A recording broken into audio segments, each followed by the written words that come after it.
Visakha steel plant వద్ద ఉద్యోగులు కార్మికులు ఆందోళన చేపట్టారు. జీతం మా కష్టార్జితం, మా హక్కు అంటూ ఆందోళన చేస్తున్నారు ఉద్యోగులు కార్మికులు. ఉత్పత్తిని బట్టి వేతనం అంటూ ఇచ్చిన సర్కులర్ను వెంటనే రద్దు చేయాలంటూ వీళ్ళందరూ కూడా డిమాండ్ చేస్తున్నారు. నవంబర్ నెలలో ఉత్పత్తిని బట్టి జీతాలను నిర్ణయించింది స్టీల్ ప్లాంట్ యాజమాన్యం.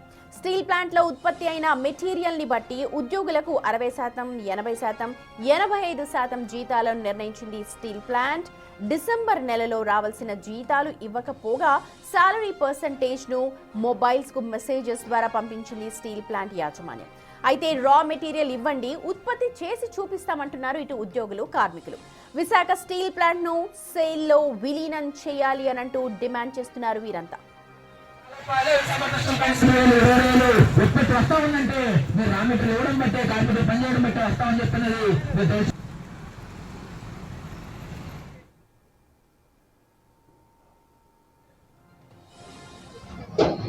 విశాఖ ఉక్కు కార్మికులకి ఈ నెలలో ఉత్పత్తితో లింక్ పెట్టి 12 కోట్ల రూపాయలని యాజమాన్యం కట్ చేసింది.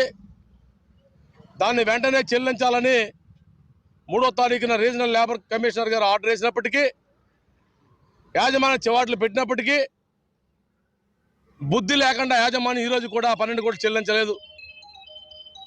ఇదే కాకుండా యాజమాన్యం గత సంవత్సర కాలంలో 304 కోట్ల రూపాయలని 9,400 మంది కార్మికులకు ఎగ్గొట్టింది.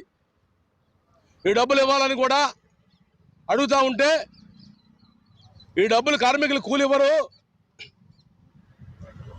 ఏదైతే చట్టరీత్యా కట్టాలో జిఎస్టీలు కడతారు, బ్యాంకులు కడతారు, ఇతర అవసరాలు తీర్చుకుంటారు.